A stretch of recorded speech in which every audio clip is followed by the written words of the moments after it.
go to thebourbon.com for more cool stuff. Yeah. Our churchy channel. Random man stuff. Subscribe. How to replace or install a tachometer. Alright, so we're sitting here in the 76 Suburban, and the tachometer has been stuck at 1500 RPMs for 15 years. Someone put a new tach in it. That's my impression of a tachometer. So our application here is for a 1976, like I said, GMC Suburban, and it came with a factory tach in it. This video should help with any type of tachometer. There's a bunch of different ones out there. You can mount them on the column. As you can see here, you can mount them on the dash. You can mount them on the A-pillar. The one I got was a factory replacement tachometer that's available at LMC Truck. And as you can see, the one on the left was the original. The one on the right was the new. LMC Truck is great. They have all original replacement parts for any restoration project that you're doing. When I get it, I always check the back and the front, make sure it lines up. First step, disconnect your battery. Anytime you're working on your rig, want to disconnect your battery. Mine has all kinds of bezels on the dash that you got to remove. There's a fake wood one, then there's the clear glass one, and then you got to remove the shift indicator in order to get the next metal bezel off, in order to get to the tachometer. Mine was a little dirty. Clean that up later. Greasy from other people working on it.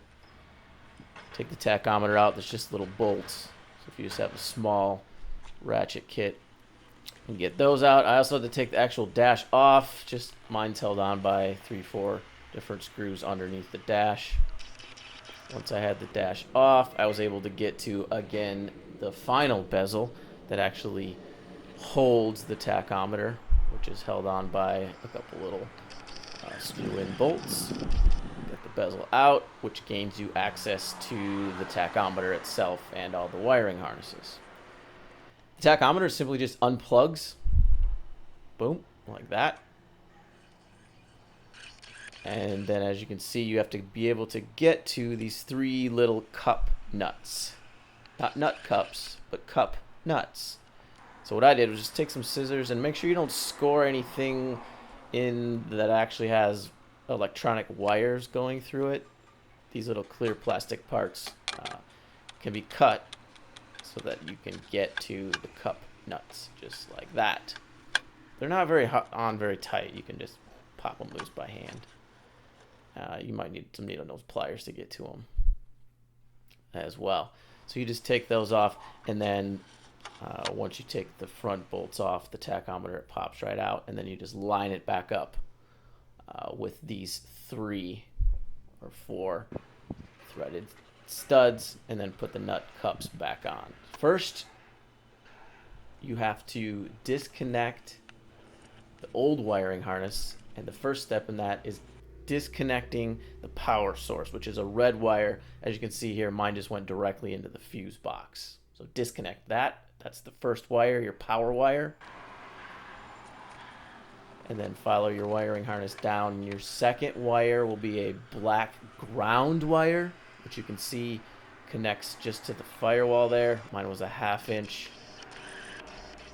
Just disconnect that ground, and your third wire will be a brown wire that goes through the firewall. That goes directly, that is not a penis, comes through your firewall and goes directly into your distributor tachometer input or clip.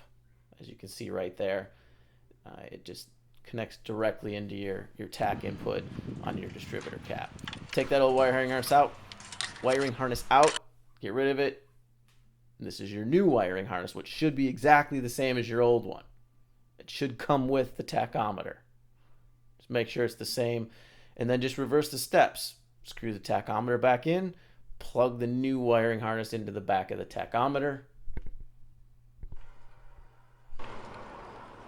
plug your power source or red wire back into where the old power source came out of.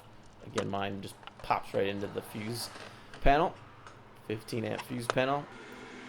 Then plug back in your brown tachometer wire. It should come with a grommet.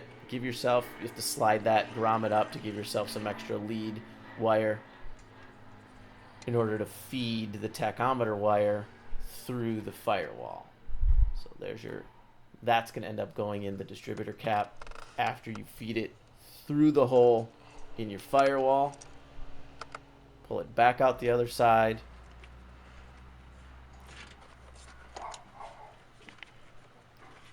Like that. See, that's why you got to make sure you give yourself enough lead wire, and then feed it back into the tach input on the distributor.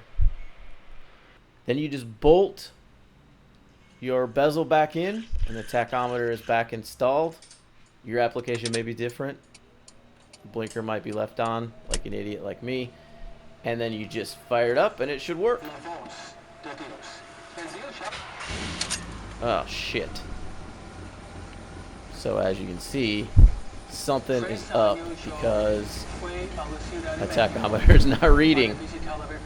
So what it was a simple bad ground. When I reconnected the ground, I just didn't have good contact, so you just went back in.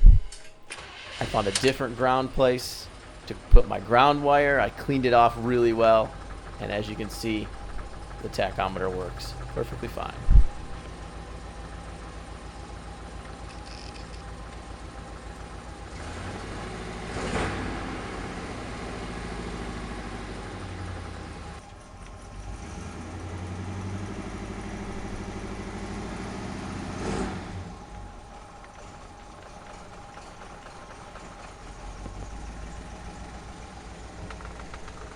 Good luck, and there's a lot of other videos out there on how to install tachs in case this doesn't exactly fit your purposes.